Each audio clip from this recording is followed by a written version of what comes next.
नमस्कार बच्चों, जय श्री कृष्णा। स्वागत है आपका 11th होम साइंस की क्लास में। तो बच्चों, हम 14th लेसन पढ़ रहे थे, हमारी परिधान।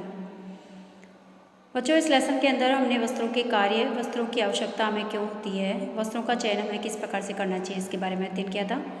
और भारत में वस्त्रों के चयन को प्रभावित करने वाले विभिन्न कारकों के बारे में भी अध्ययन किया था। और बच्चों की वस्त्र संबंधी मूल आवश्यकताएँ क्या क्या होती है, इसके बारे में हमने अध्ययन किया था। और विशेष आवश्यकताओं वाले बच्चों के लिए किस प्रकार के कपड़े पहनाने चाहिए उन्हें, इसके बारे में भी अध्ययन किया था। और आज हम पढ़ेंगे विद्यालय जाने वाले बच्चों के लिए किस प्रकार के वस्त्रों का चयन करना चाहिए और किशोरावस्था के दौरान बच्चों को किस प्रकार के वस्त्र हमें पहनाने चाहिए। तो चलते हैं बच्चों हम टेक्स्ट बुक की ओर। तो बच्चों, आज हम पढ़ने जा रहे हैं कि स्कूल जाने वाले जो बच्चे हैं, 5 से 11 वर्ष के जो बच्चे होते हैं, बच्चों की ये आयु जो होती है बाल्यावस्था कहलाती है, मध्य बाल्यावस्था कहलाती है। और इस अवस्था के अंदर बच्चों को किस प्रकार के जो है वस्त्र पहनने चाहिए, किस प्रकार के वस्त्र जो है प्रेफर करने चाहिए, क्योंकि इस समय लड़के और लड़कियां दोनों ही खेल कूद में ज़्यादा रुचि रखते हैं और उनके सामाजिक और भावात्मक विकास जो होता है उसमें परिधान जो होता है वो विशेष रूप से, वस्त्र जो होते हैं विशेष रूप से भूमिका निभाते हैं। वे अपनी मित्र मंडली से स्वीकार्यता प्राप्त करने के लिए विशिष्ट कपड़ों के प्रति पसंद नापसंद विकसित कर लेते हैं, यानी कि वो अपने मित्रों को देख करके और उनमें भी जो है नए नए प्रकार के वस्त्र पहनने की जो है ललक रहती है। और माता पिता को इस विकासात्मक परिवर्तन को समझना चाहिए। और यदि बच्चे का कपड़ा उसकी मित्र मंडली के कपड़ों से बहुत अलग दिखाई देता है तो बच्चा संवेदनशील हो सकता है, अपना अपमान महसूस कर सकता है और उसके आत्मविश्वास में कमी आ सकती है। तो हमें कहने का मतलब ये है कि जब बच्चा विद्यालय जाना शुरू करता है तो इस समय बच्चे को किस प्रकार के वस्त्र हमें पहनाने हैं, किस प्रकार के वस्त्रों का चयन करना है, उसके लिए इसका हमें विशेष रूप से ध्यान रखना चाहिए। और इस उम्र में आरामदायक परिधान जो है वो आवश्यक होते हैं, कंफर्टेबल कपड़े होने चाहिए। और अब लड़के बहुत ही सक्रिय हो जाते हैं और खुरदरे कपड़े जो है वो पहनना पसंद करते हैं और उनके उद्यम और उलट पुलट के खेल में भी जो है वो खराब नहीं हो, ऐसे कपड़े वो पहनना पसंद करते हैं जो कि खेले तो भी गंदे ना हो या ऊपर नीचे चढ़े उतरे तो भी वो गंदे ना हो। इस तरीके के रफ एंड टफ कपड़े पहनने जो है वो ज़्यादा पसंद करते हैं बच्चे। तो देखिए बच्चों, लड़कियां जो होती हैं वो लड़कों के वस्त्र भी पहनना पसंद करती है और हम कह सकते हैं कि स्त्रीयोचित कपड़े पहनना भी पसंद करती है ना। अधिकांश बच्चे जो होते हैं वो ऐसे कपड़े पहनना चाहते हैं जो कि उसके स्वयं के पसंद के हो, है ना। और माता पिता के द्वारा पहनाए गए कपड़े उन्हें पसंद नहीं आते, मम्मी मैं ये पहनूंगा, मैं वो पहनूंगा, है ना। इस तरीके से बच्चे जो है हमेशा स्वयं के पसंद के कपड़े पहनना इस उम्र में पसंद करते हैं। और स्कूल जाने वाले जो बच्चे होते हैं उनके लिए परिधान का चयन करते समय हमें उनकी फिटिंग का विशेष ध्यान रखना चाहिए, है ना। और ज़्यादा न ज़्यादा ढीले कपड़े होने चाहिए, न ज़्यादा टाइट कपड़े होने चाहिए। और फैशन के आधार पर कपड़ों का चयन किया जाना चाहिए, है ना। और कंफर्टेबल कपड़े होने चाहिए। ये देखिए, जो बच्चे स्कूल जाने वाले हैं प्राथमिक विद्यालय वर्ग के लिए आरामदायक परिधान इस प्रकार के होने चाहिए जिससे कि वो आसानी से उठ बैठ सके, चल सके, खेल कूद सके, है ना। उनको कंफर्टेबल लगे इस तरीके के कपड़े उनके लिए होने चाहिए। जैसे हम उनको सलवार कमीज पहना सकते हैं, है ना, या फिर हम जो है बिब वाली पैंट पहना सकते हैं, अंदर टी शर्ट पहना सकते हैं, या फिर हम बरमूडा और टी शर्ट पहना सकते हैं, है ना, कैपरी पहना सकते हैं, टी शर्ट पहना सकते हैं। तो इस तरीके के लूज़, न ज़्यादा लूज़ न ज़्यादा टाइट और कंफर्टेबल कपड़े हमें बच्चों के लिए जो है वो चुनने चाहिए। अपनी शारीरिक आवश्यकताओं की पूर्ति के लिए बच्चों को ऐसे कपड़ों की आवश्यकता होगी जो कि आसानी से पसीना सूख सके। अब देखो, बच्चों की शारीरिक आवश्यकता किस प्रकार की है, यानी कि उन्हें खेलेंगे कूदेंगे तो पसीना भी खूब आएगा, तो ऐसे कपड़े उनके लिए चुनने चाहिए जो कि पसीने को आसानी से सूख सके। और जैसे सूती वाइल के कपड़े हैं, है ना, और सुरक्षा और सरलता से उनकी देखरेख की जा सके और उनकी लंबाई में अगर वृद्धि हो तो वो कपड़े जल्दी छोटे भी ना हो, इस प्रकार के कपड़े होने चाहिए, है ना।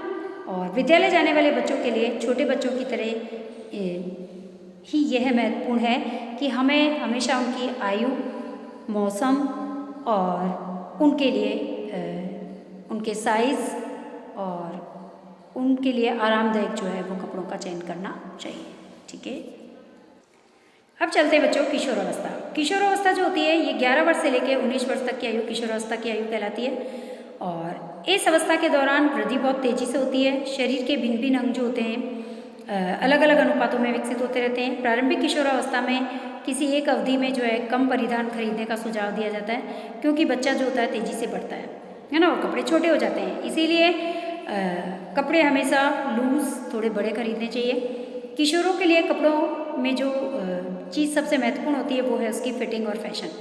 यानी कि एक तो विशेष रूप से फिटिंग को देख करके न ज़्यादा लूज़ न ज़्यादा टाइट कपड़े और फैशन के अकॉर्डिंग कपड़े खरीदने चाहिए, और उनके रंगों का भी विशेष ध्यान रखना चाहिए, और कपड़े खरीदते समय उसकी सिलाई का भी विशेष रूप से ध्यान देना चाहिए।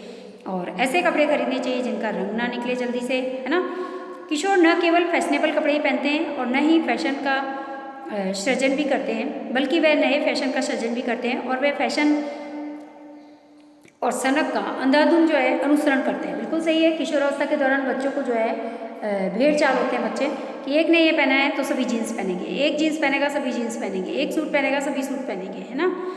तो अंधाधुंध जो है वो फैशन का ये अनुसरण भी करते हैं, तो इसीलिए इस चीज़ का विशेष ध्यान रखें। वे अपने पहनावे में बड़ी राशि जो है खर्च करना चाहते हैं, यानी कि वो चाहते हैं कि हमारे ज़्यादा से ज़्यादा पैसा हम जो है कपड़े खरीदने में जो है वो यूज़ करें, है ना। अच्छे से अच्छा कपड़ा हम खरीदें और पहने, और हम उम्र साथियों की तरह ही कपड़े पहनना और पहनावे में अपने आदर्श व्यक्ति की नकल करना अपनी पहचान बनाने की भावना के लिए उनके संघर्ष का लक्षण है। यानी कि वो अपने हम उम्र के बच्चों को देख करके उनके कपड़ों उनके जैसे कपड़े अपने पास भी हो, इस तरीके की वो धारणा भी बनाते हैं, और स्वयं भी उस तरीके के कपड़े पहनने की इच्छा रखते हैं इस अवस्था के अंदर। तो देखिए, किशोरावस्था के दौरान वस्त्रों के डिज़ाइन अलग अलग प्रकार के हो सकते हैं, है ना। इस तरीके के टॉप और पैंट्स हो सकती है, वन पीस हो सकता है, इस तरीके का पैंट टॉप ऊपर जो है वो जैकेट हो सकता है, सलवार कुर्ता हो सकता है, चूड़ीदार पायजामा कुर्ता हो सकता है, धोती कुर्ता हो सकता है, साड़ी हो सकती है ना। तो इस तरीके से किशोरावस्था के दौरान बच्चे अलग अलग प्रकार के कपड़े पहनने के शौकीन होते हैं। खेलकूद या कसरत के लिए तैयार होते समय ऐसे कपड़े या जूते पहनने चाहिए जो कि आरामदायक हो। जब भी खेलकूद खेलना हो, व्यायाम करना हो, कसरत करना हो, तो उस समय ऐसे कपड़े पहनने चाहिए, ऐसे जूते पहनने चाहिए जो आरामदायक हो और खिंचाव, छाले, मोच, पैर और टखने में सूजन जैसी समस्याओं को रोक सके, है ना। और ऐसे कपड़े हो जिससे कि लगने पर पाँव में मोच ना आए, है ना, और सूजन ना आ जाए। टाइट कपड़े ज़्यादा पहनेंगे तो सूजन आ जाएंगे, है ना, और टाइट कपड़े ज़्यादा समय तक हम नहीं पहन सकते, छाले पड़ सकते हैं। तो इस तरीके के पाँव में जूते टाइट ना पहने जिससे कि छाले पड़ जाएंगे, है ना।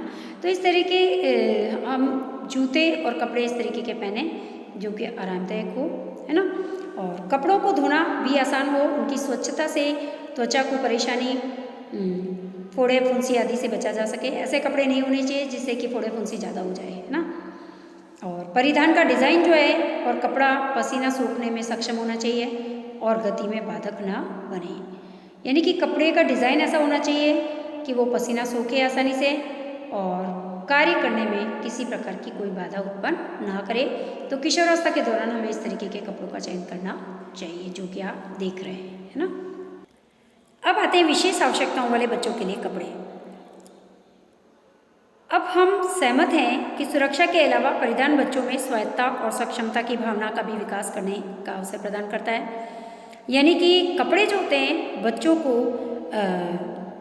बच्चों के व्यक्तित्व का परिचय के हम कह सकते हैं, है ना। बच्चे के विकास में और उस विकास में जो है विशेष रूप से भूमिका निभाते हैं। तो वस्त्रों का चयन हमें सोच समझकर अच्छे से करना चाहिए बच्चों के लिए, और ये सामाजिक माहौल में दूसरे व्यक्ति पर